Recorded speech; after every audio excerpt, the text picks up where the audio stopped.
Vamos orar. Altíssimo Deus, que o mesmo evangelho que foi pregado por Paulo, por Silvano e por Timóteo, seja pregado por mim nesta manhã.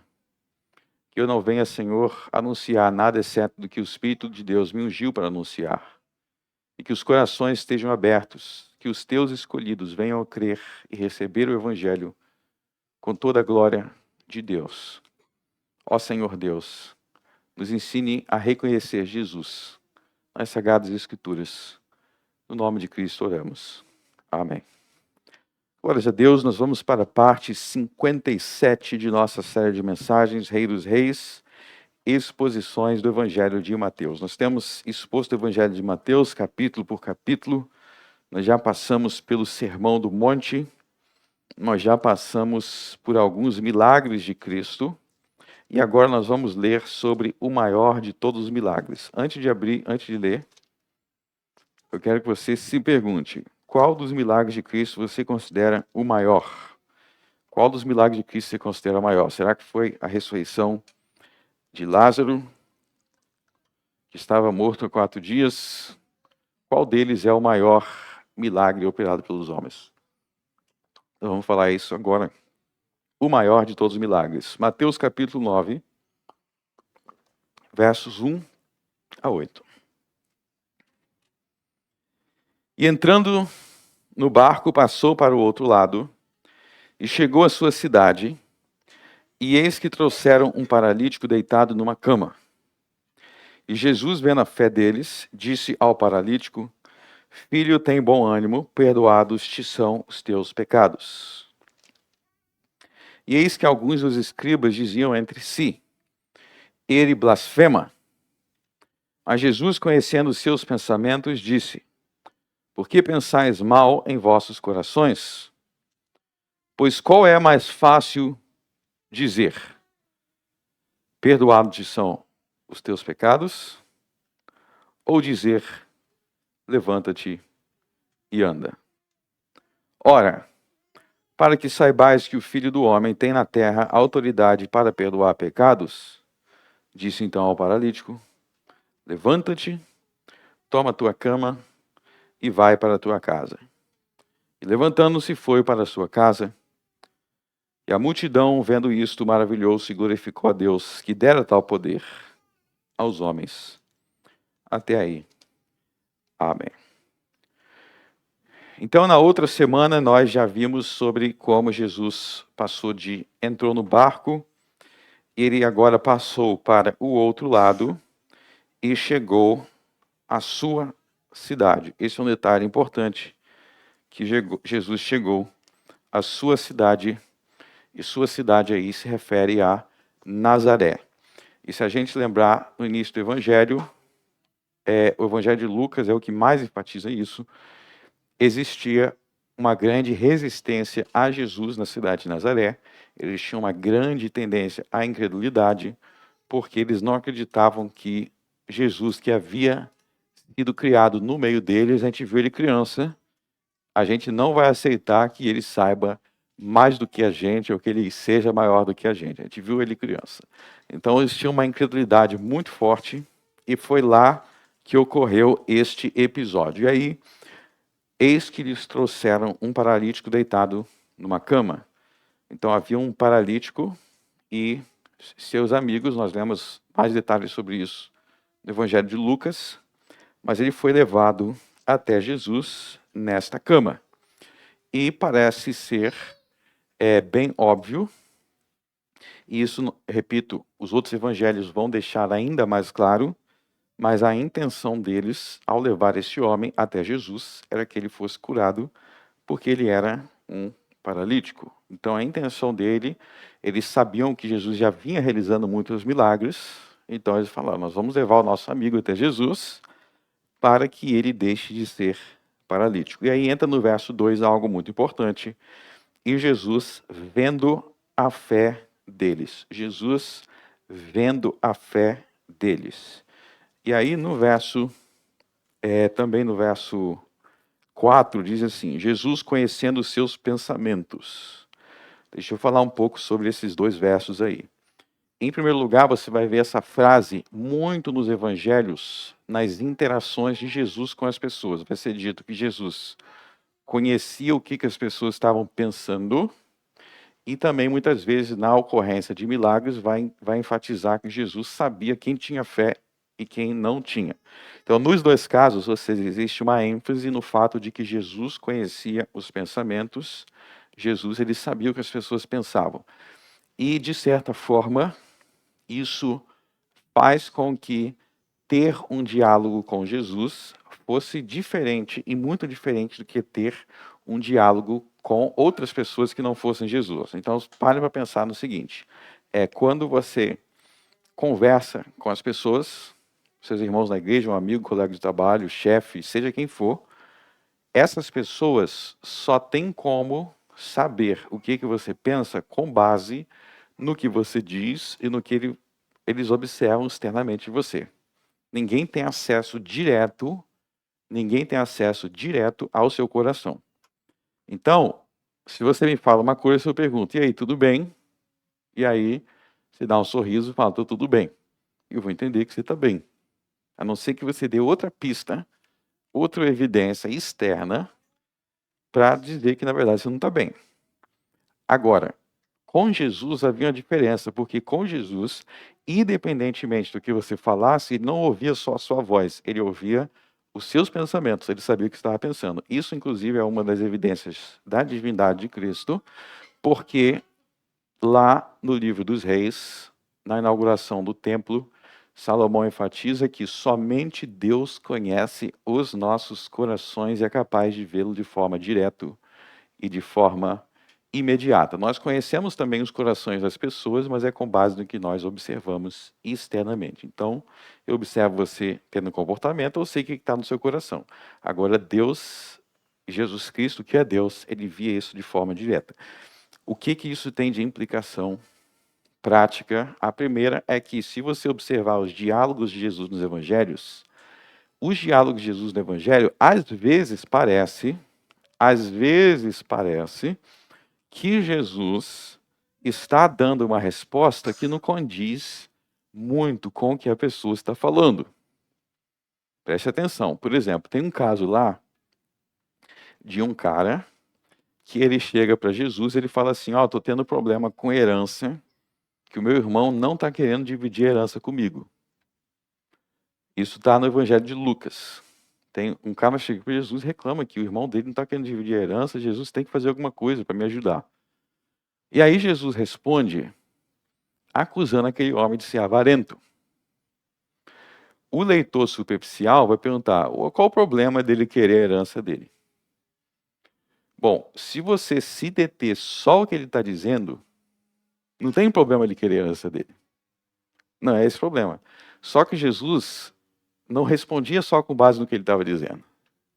Jesus conhecia as intenções do coração e sabia que ele era avarento. Ou João capítulo 3, o diálogo de Jesus com Nicodemos e fariseu. Nicodemos chega elogiando Jesus. Ele chega elogiando Jesus e Jesus não agradece o elogio. Na verdade, Jesus dá uma resposta muito dura. Falando: você tem que se converter ainda, você tem que nascer de novo. Aí alguém, um leitor superficial, fala assim: poxa, o cara deu tanto elogio de Jesus, da boca para fora. Porque no final do capítulo 2 diz: Jesus não precisava que ninguém falasse do que era o pensamento, porque ele conhecia o pensamento de todos. Então, os diálogos de Jesus não é somente com base no que as pessoas diziam, mas era com base também no que elas pensavam. Se você pressupor isso, você vai entender por que algumas respostas que parecem estranhas de Jesus não são estranhas, não. Ele está respondendo ao que de fato é. Porque o ser humano é assim, às vezes ele está falando uma coisa, mas no coração dele tem outra.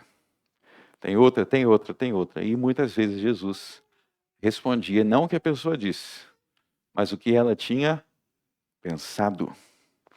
Comece a ler os evangelhos com essa perspectiva. E nesse caso aqui, no verso 2, é enfatizado que Jesus viu que essas pessoas tinham fé.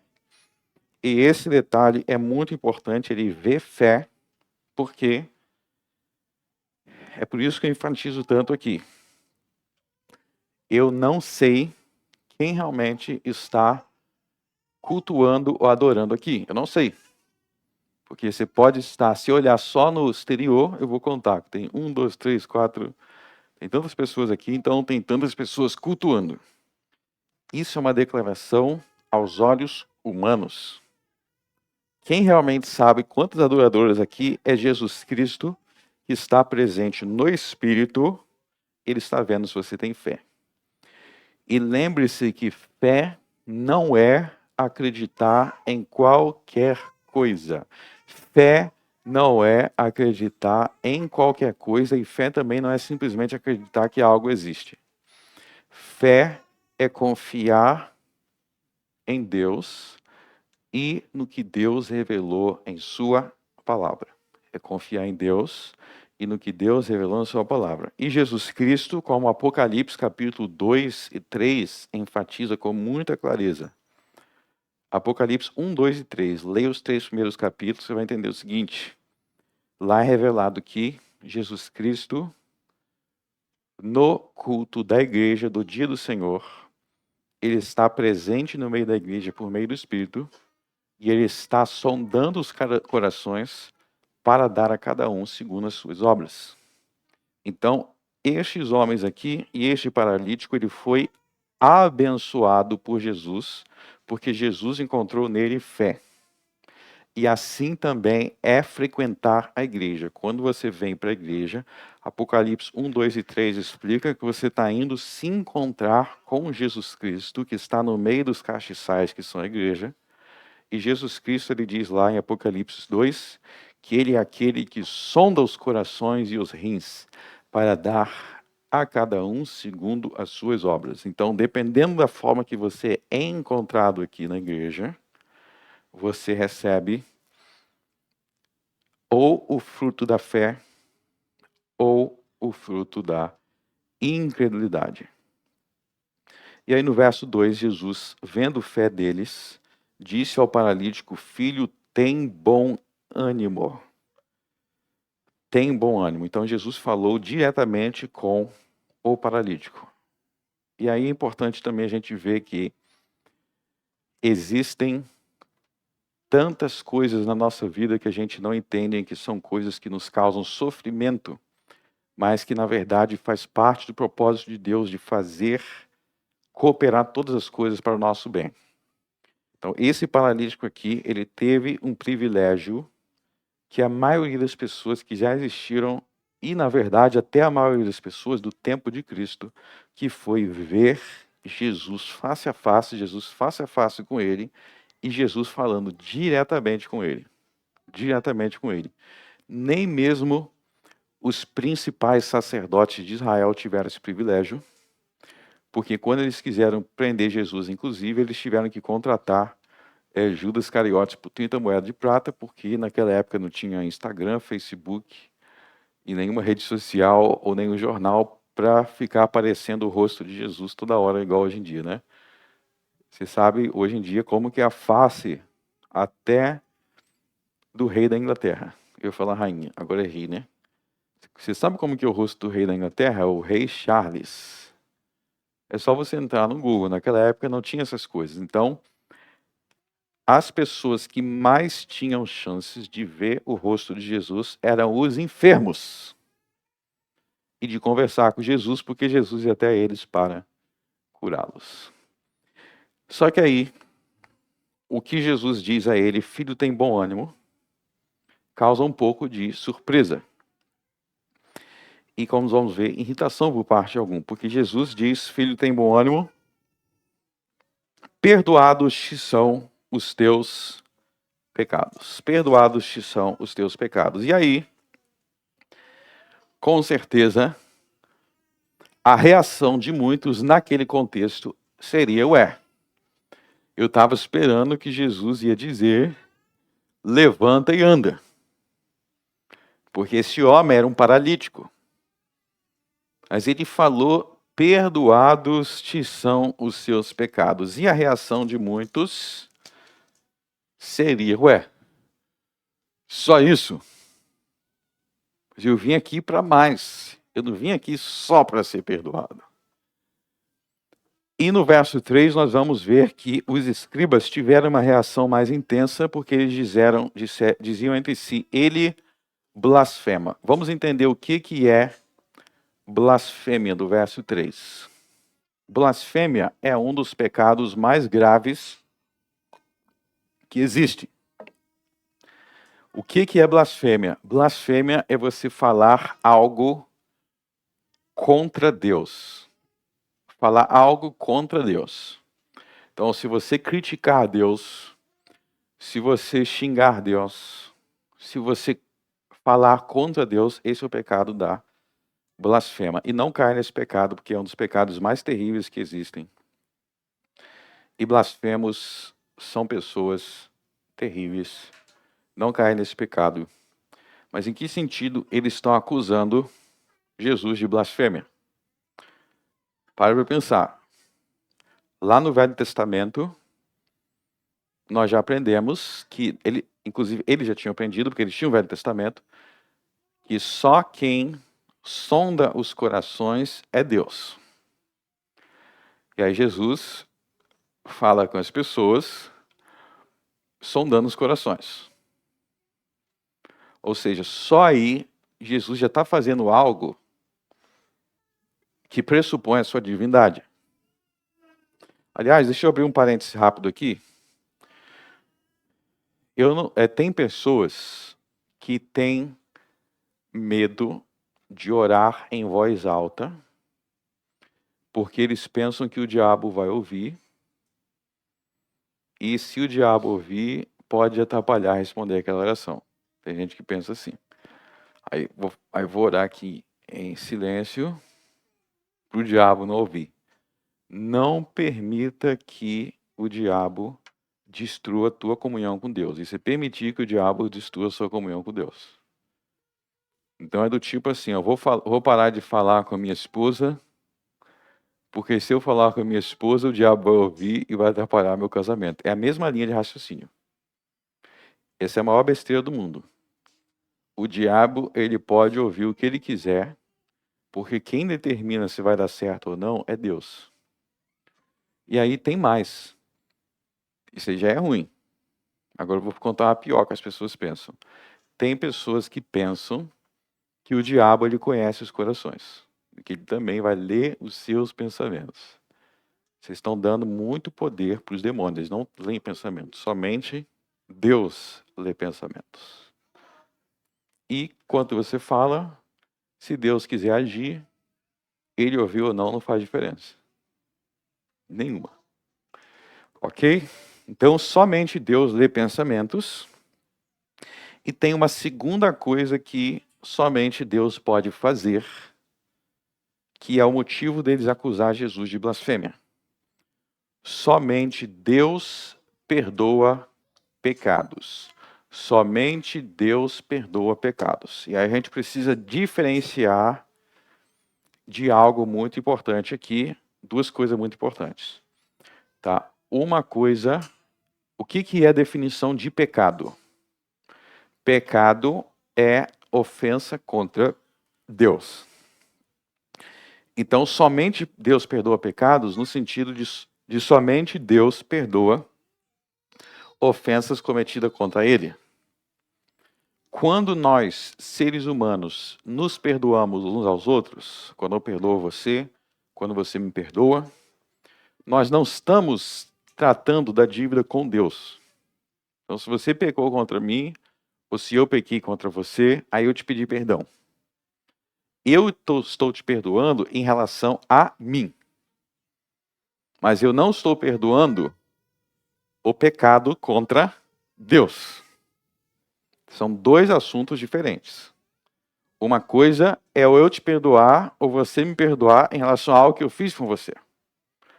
Mas isso não anula a sua dívida com Deus que precisa ser tratada com Ele. Então, qual é o ponto aqui? O ponto é que chega um enfermo, chega um doente, e Jesus diz, perdoados estão os seus pecados, quer dizer, você não tem mais dívida com Deus pelos seus pecados. E eles vão dizer, como é que ele pode perdoar os pecados diante de Deus se ele é um mero homem? E aí está o X da questão.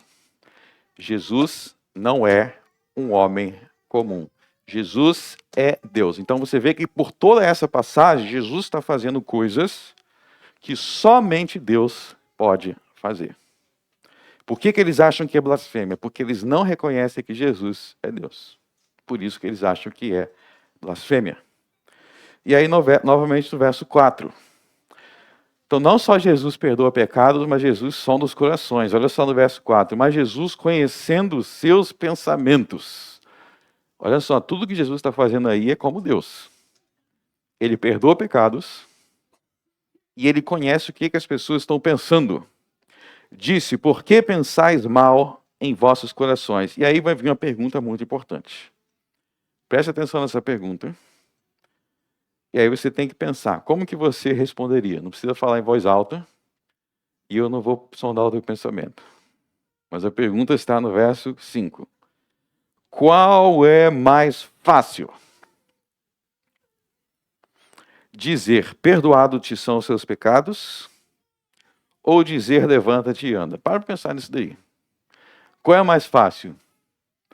Olhar para um paralítico e dizer para ele, levanta e anda, ou olhar para o paralítico e dizer, perdoados são os seus pecados? Jesus está perguntando. E essa pergunta, para muitos, a resposta vai ser a resposta errada. Eles vão dizer assim, não, é mais fácil dizer para o paralítico, levante e anda, porque aí eu não tenho cura para isso.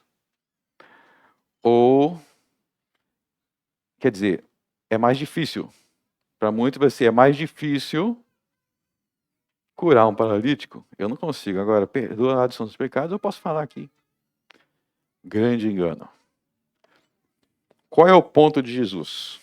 O ponto de Jesus é que o perdão dos pecados é um milagre e exige um poder maior do que a cura física do corpo. Então Jesus está ensinando que quando ele perdoou os pecados desse paralítico, isto foi um milagre maior do que se ele tivesse feito até então o paralítico andar. E isso pressupõe o grande valor que nós precisamos dar ao perdão de nossos pecados. A coisa mais importante que Jesus veio fazer no mundo, qual foi? Precisamos responder. Qual foi a coisa mais importante, mais poderosa que Jesus veio fazer? Foi nos reconciliar com Deus. Foi fazer com que os nossos pecados fossem perdoados. Nós precisamos entender a importância de ser perdoado por Deus. Nenhum carro, nenhum dinheiro, nenhuma cura física. Você pode ter a pior doença do mundo. É melhor você ter essa doença e ter os seus pecados perdoados do que você ser saudável e não ter os seus pecados perdoados. Se você vive paralisado em cima de uma cama, em estado vegetativo, sem conseguir se mexer, mas se você é salvo, você está em melhor condições de quem se mexe, quem é saudável, mas não é salvo. A salvação é o mais importante do que qualquer outra bênção de Deus. Sim, Deus concede curas físicas. Sim, Deus concede o pão de cada dia. Todas as coisas de bom que nós temos vêm de Deus, mas nenhuma delas é mais importante do que ser perdoado.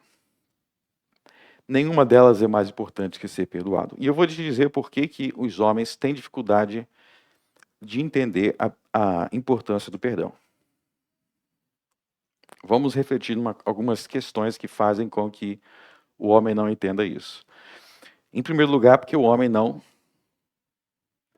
entende a gravidade do pecado. O homem natural não entende a gravidade do pecado. É mais ou menos como um cego que está numa situação muito perigosa, só que como ele é cego, ele não está vendo o perigo. Ele está numa situação muito perigosa, mas como ele é cego, ele não enxerga o perigo. Da mesma forma, o homem natural não enxerga a seriedade do pecado. Por isso que ele não enxerga a importância do perdão. Para você entender a importância do perdão, você tem que entender a gravidade do pecado. Deixa eu dar algumas dicas para te ajudar a entender melhor a gravidade do pecado. Bom, uma das maneiras que você tem de entender a gravidade do pecado é quando você analisa o pecado não sobre a sua própria ótica que está fazendo, mas sob a ótica de outro fazendo e sendo você a vítima. Deixa eu explicar isso melhor. Então, pecado é mentira. Então, muitas vezes você não consegue enxergar o quanto que aquele pecado da mentira é grave na sua vida. Então, uma maneira que você tem para você conseguir enxergar é, em vez de pensar em você mesmo mentindo, que aí você diminui a gravidade daquilo, pense se fosse outra pessoa mentindo para você daquela forma que você mente.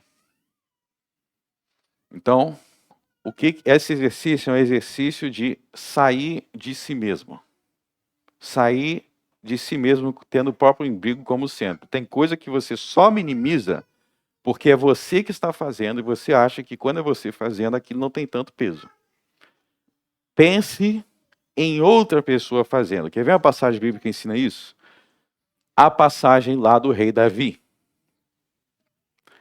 Quando que o profeta, ele chegou para o rei Davi e o rei Davi achando que ninguém estava sabendo de nada, ali, e o profeta chegou para o rei Davi e falou: Davi, vou te contar uma história aqui. Presta atenção na minha historinha. Aí o profeta, ele contou a história sobre outra pessoa.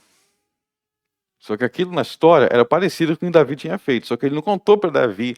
Ele não chegou falando, é você que eu vou falar aqui. Ele falou, vou te contar uma história sobre outra pessoa. Aí Davi falou, conta aí. Aí ele começou a contar. Aí no final da história, isso lá em 2 Samuel, o rei Davi fica furioso. Ele fica furioso. Ele falou, um cara desse tem que morrer. Ele fala, um cara desse tem que morrer. Que absurdo. Por quê? Porque quando foi contando sobre outra pessoa, ele entendeu que aquilo era grave. E aí o profeta vira para ele e fala, Davi, eu estou falando de você. Você é esse cara aqui.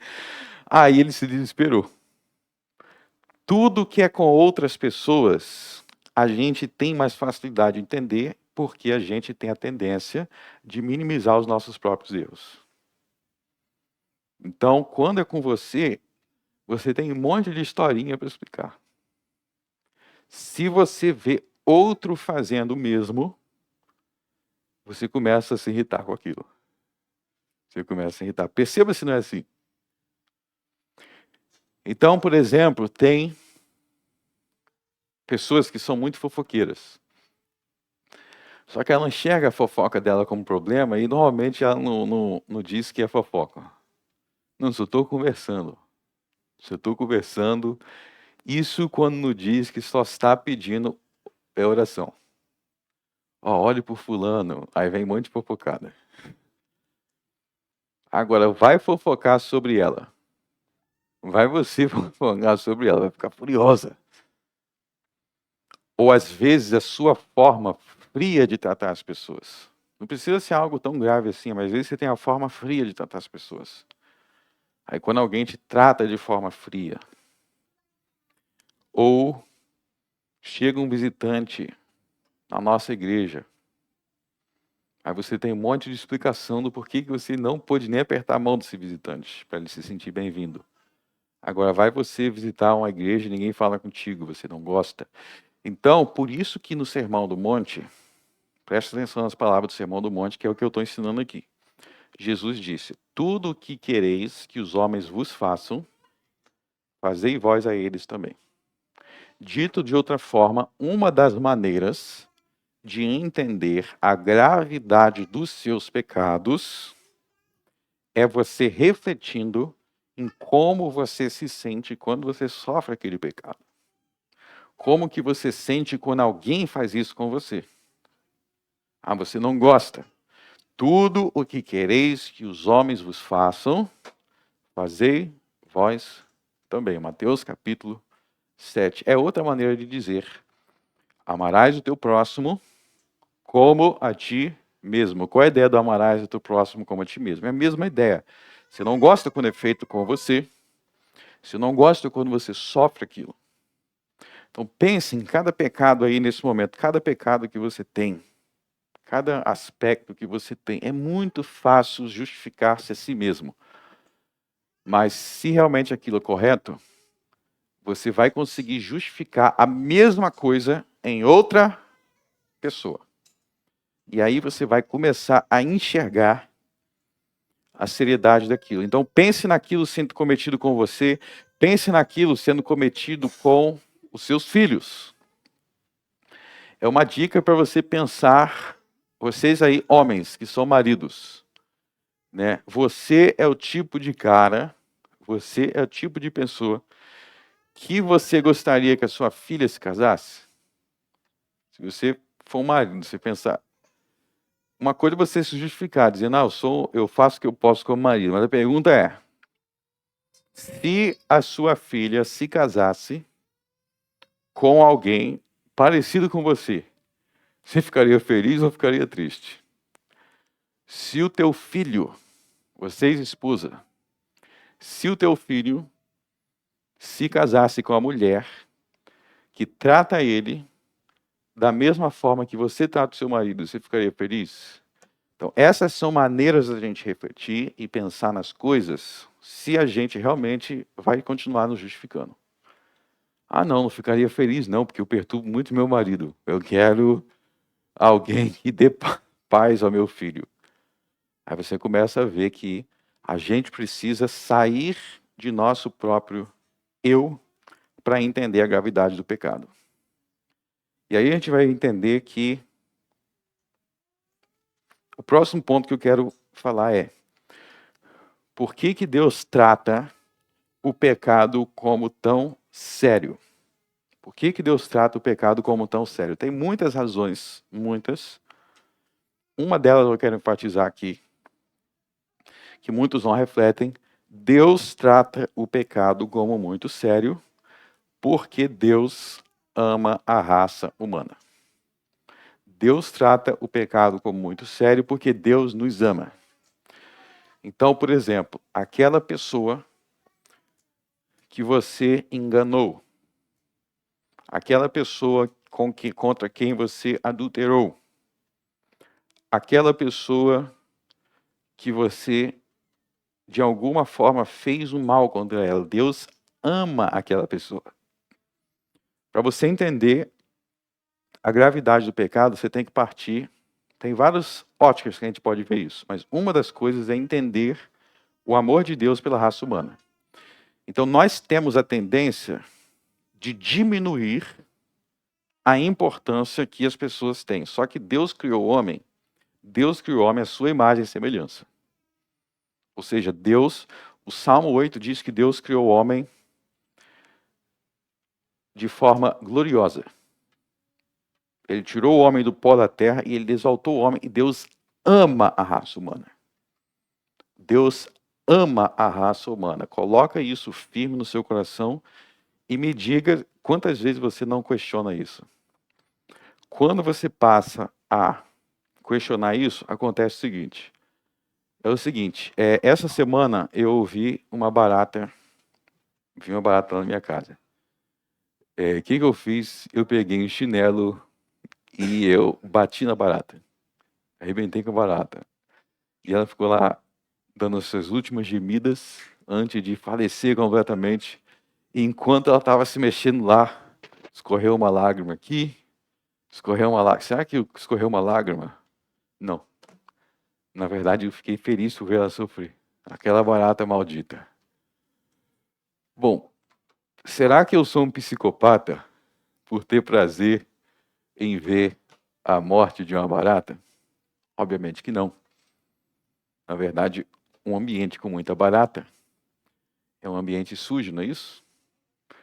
Ou eu tenho um esporte que eu jogo na minha casa que é tipo tênis de mosquito. Eu tenho uma raquete, aí essa raquete eletrocuta, tem uma eletricidade, você aperta assim, mata o mosquito.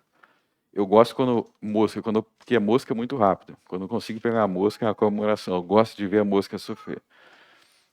Por que que eu tenho prazer em me livrar desses insetos? Porque esses insetos não têm importância.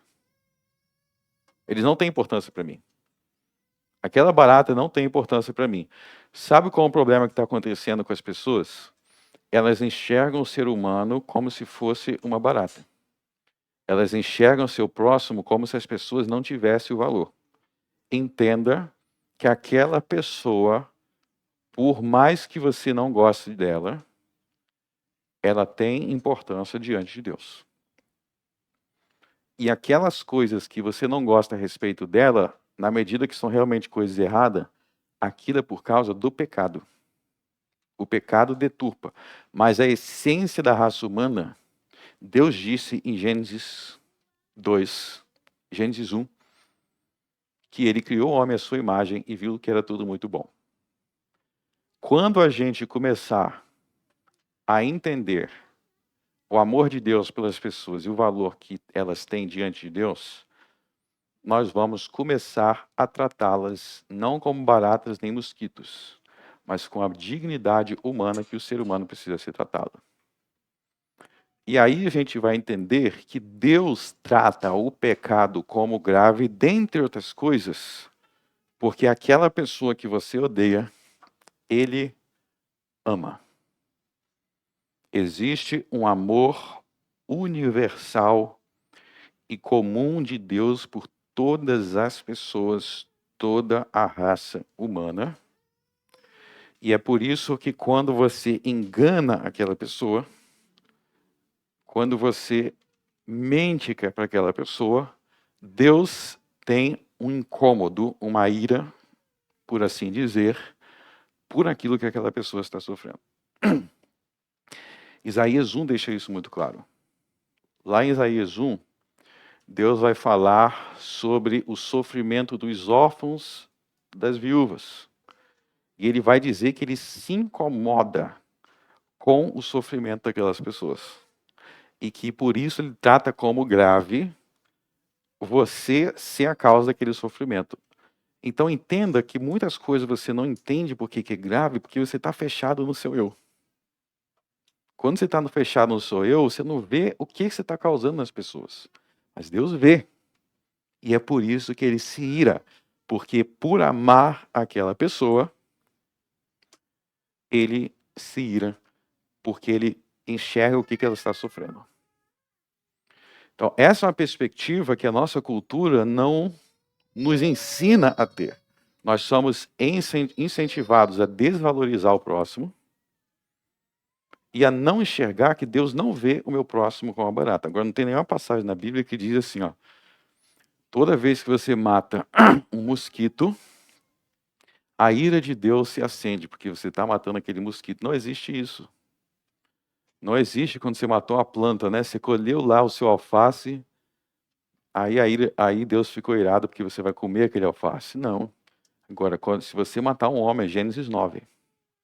Se você matar um homem, a ira de Deus se acende, porque Deus, Gênesis 9, porque Deus o criou à sua imagem, ou seja, aquele ser humano é importante. Então eu te pergunto, diante de tantas coisas graves que você já fez, como você pode tratar o perdão como algo pequeno? Como que você pode tratar a justificação, a remissão dos pecados como algo pequeno? Você precisa valorizar. E agora eu vou dar uma última razão para você valorizar esse perdão. Vamos lá. Se você é paralítico, Mas, com certeza, isso é um problema, né? Existe um sofrimento que vem da enfermidade, da doença. Mas se você é um paralítico, mas você é perdoado, esse sofrimento de ser um paralítico, quanto tempo ele vai durar? Vai durar, no máximo, 115 anos. Você vai morrer com 115 anos e acabou o sofrimento de ser paralítico, porque quando você morrer, você vai para o céu. Se você tiver uma saúde perfeita e você não for perdoado, você vai morrer com seu corpo escultural, mas você vai para o inferno. Então, o perdão dos pecados, a cura do corpo, ela garante um bem-estar temporário. Mas o perdão dos pecados garante o bem-estar eterno. Reflita sobre o inferno. As pessoas não gostam de pensar muito sobre o inferno. Deixa eu contar uma analogia que fez o grande pregador do século XVII, Thomas Boston. Ele dá a seguinte comparação no sermão dele chamado Inferno. Imagina uma praia, uma grande praia. Vamos pensar aí na Praia de Torres. Pense nos grãos de areia daquela praia. Existe um pássaro que todos os dias ele vai até aquela praia e ele coloca um grãozinho no bico dele e leva para outro lugar. No dia seguinte, ele pega mais um grãozinho e leva para outro lugar. Quanto tempo demoraria para ele tirar todos os grãos da praia? Todo dia um grãozinho. O tempo do inferno é muito maior. Porque o tempo do inferno não tem fim. Tem gente que fala assim, minha vida é um inferno. Eu convido você a nunca mais falar isso, porque você não sabe o que está falando. Seja qual for o seu problema, existe uma luz no fim do túnel, existe uma esperança. Estou com problema financeiro. Amanhã você consegue um novo emprego. Alguém vai te emprestar.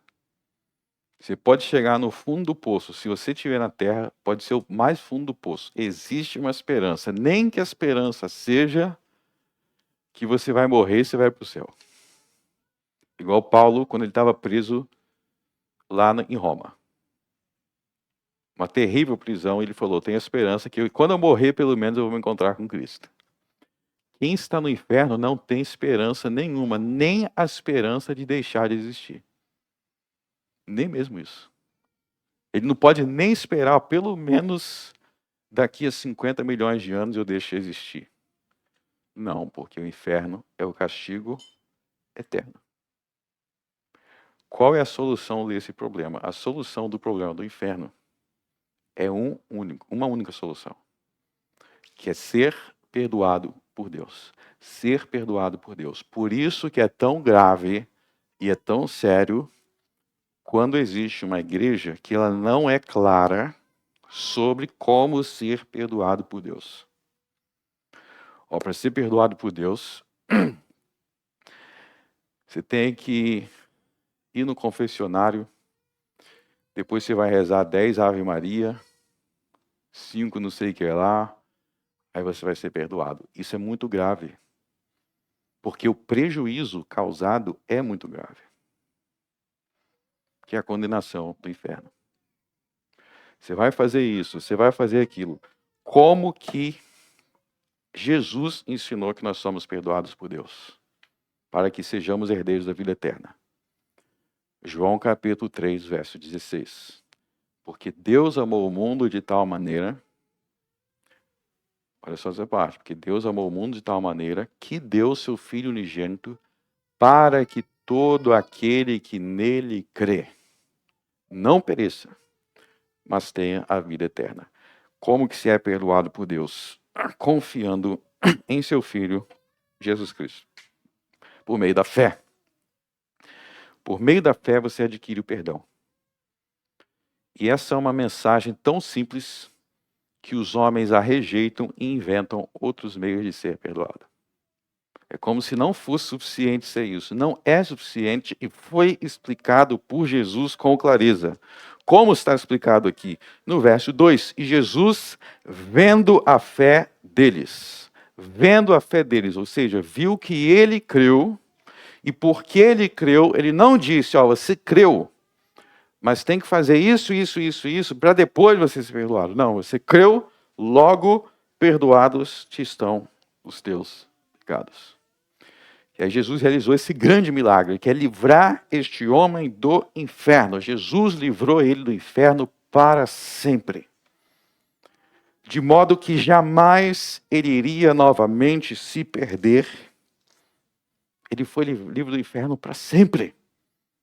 Para sempre. Aí depois de livrar ele do inferno, Jesus vai realizar um milagre menor.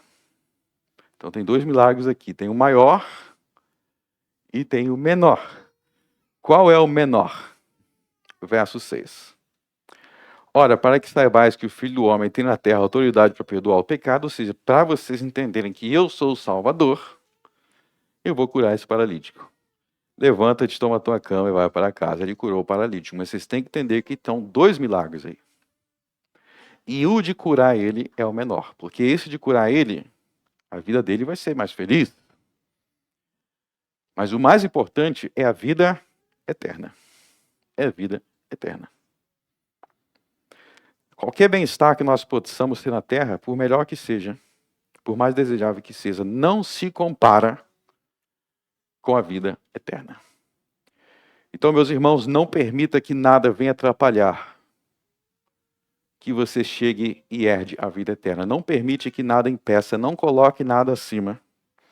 E que todos os teus outros valores, todas as demais coisas que você julga importantes, estejam subordinadas a essa. Por que para mim a igreja é importante? Porque a igreja é onde eu ouço as palavras da vida eterna. A igreja é onde eu encontro Jesus. Eu não acho que ir para a igreja seja importante. Veja, a importância da igreja está subordinada à importância da vida eterna, porque em Romanos 10, Deus comissionou a igreja o dever de pregar o evangelho para a vida eterna. E além disso, dependendo do que você ouve ou deixa de ouvir, na igreja é o que vai, você será salvo ou condenado, você e seus filhos. E além disso, em Apocalipse 1, 2, 3, Jesus disse que é na igreja que nós o encontramos aos domingos. A igreja é o local de encontrar Jesus. Quando a gente começa a ter os valores corretos e colocando cada coisa subordinado às coisas mais importantes, é aí que nós valorizamos as coisas da maneira que nós devemos valorizar. Eu valorizo o meu perdão. Eu valorizo porque eu fui perdoado, e por isso que eu valorizo isso, por isso que eu valorizo aquilo outro. Tudo dentro do seu local correto. Agora, quando você começa a desvalorizar o perdão, quando você começa a achar que você não precisa ser perdoado, é porque você acha que o seu pecado não é grave. E isso também vai ter consequências para a maneira que você trata as outras coisas. Vou dar um exemplo bem simples para você entender, tá? Se eu valorizo o perdão que eu recebi de Deus, é porque eu entendo que o meu pecado é grave. E se eu entendo que o meu pecado é grave, e se eu valorizo o perdão que eu recebi, isso vai determinar, inclusive, a forma com que eu trato as pessoas, no sentido de não querer causar escândalos a elas. Por que existem tantas pessoas que não se preocupam com o escândalo? Paulo fala sobre isso em 1 Coríntios 9. Eu vou fazer o que é escândalo? Você fazer algo que pode afastar as pessoas de Jesus. Muitas pessoas não se preocupam com isso porque elas não valorizam o ter Jesus. Então, se elas vão afastar as pessoas de Jesus ou não, se as pessoas vão se perder ou ser salvo, Elas não se importam porque para elas o perdão não é importante. Ou pais que não se importam com a vida espiritual dos seus filhos. No fundo, não é só com a vida espiritual dos seus filhos que eles não se importam. Na verdade, eles não dão valor à vida espiritual, por isso que não dão valor na vida dos outros. Por que nós, muitas vezes, não nos preocupamos se as pessoas vão ver Jesus nas nossas vidas? Porque a gente não valoriza aquilo. Então, entenda que aquilo que nós valorizamos, nós agimos de acordo com aquele valor. Então, Paulo vai falar lá em 1 Coríntios, capítulo 8, ele vai criticar as pessoas que estavam dentro do templo dos ídolos, se dizendo cristão. Aí ele vai dizer, por que as pessoas não ligam de serem vistas dentro de um templo de ídolos? Porque elas não se preocupam com a salvação do seu irmão, porque se elas se preocupassem, elas se preocupariam com o escândalo que aquilo causa. Ou seja, em ser confundido com idólatra. Então, a forma com que nós, inclusive, tratamos as pessoas, preocupado em ser luz, preocupado em ser sal, preocupado em compartilhar das verdades do Evangelho, é derivado do fato de que nós muito valorizamos o perdão que nós recebemos e nós valorizamos tanto que nós queremos que as outras pessoas também experimentem aquilo que a gente tem muito valor. Sabe às vezes você assiste um filme, aí você gosta tanto daquele filme que você quer convencer todo mundo a assistir, porque você valorizou aquilo. Ou você foi no restaurante, você foi no lugar, você quer que todo mundo vá lá. Porque você valorizou aquilo. Jesus então nos ensinou que o caminho da salvação, pelo perdão de pecados, deve ser valorizado por nós, acima de qualquer bem-estar temporário, físico, porque essa é a base de tudo. Essa é a base de tudo. Então, qual é o evangelho? Qual o meio de ser perdoado dos seus pecados? Se você entrou aqui nesta manhã e você não sabe, eu vou te dizer. Só existe um meio de ser perdoado de seus pecados, que é por meio da fé em Jesus. Você tem que orar a Deus em nome de Jesus, dizendo: Deus, em nome de Jesus, me perdoa de seus pecados. Deus, em nome de Jesus, me perdoa de minhas idolatrias. Me perdoa por todas as vezes que eu adorei ídolos, que eu tomei seu nome em vão, que eu desprezei a tua igreja, que eu desprezei o teu culto. Desprezo, não precisa você falar que está desprezando. Você não valorizar é um desprezo. Me perdoe por desonrar os meus pais. Me perdoe por ter sentimentos e pensamentos de ódio contra as pessoas. Me perdoe pelas invejas, pelas bebedeiras, pela glutonaria, pelas feitiçarias. Peça perdão a Deus em nome de Cristo, humildemente com fé. Se você fizer isso, você será salvo. Mas se você se agarrar aos seus pecados, se você se agarrar tentando defendê-los, tentando justificá-los, aí você não será perdoado, porque em ti não será encontrado fé. E você vai poder morrer a pessoa mais saudável do mundo, sem doença, sem nada, mas você vai morrer como um desgraçado, porque você não terá o seu passaporte para a vida eterna. Vamos orar. Altíssimo Deus, amado Pai, nos ajude a valorizar o grande milagre que nós recebemos, que é o milagre de ser perdoado por Deus. Há tantas pessoas, Senhor, que desprezam essa bênção. Há tantas pessoas, Senhor, que dizem: eu fui para a igreja, não recebi o milagre que eu queria.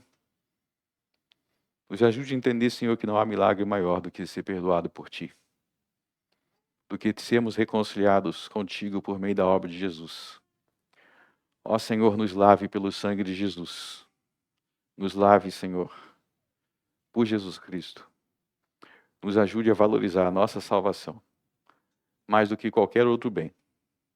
De todas as bênçãos que Tu nos deste, Senhor, nenhuma maior do que sermos perdoados por Ti. Por Cristo eu oro. Amém.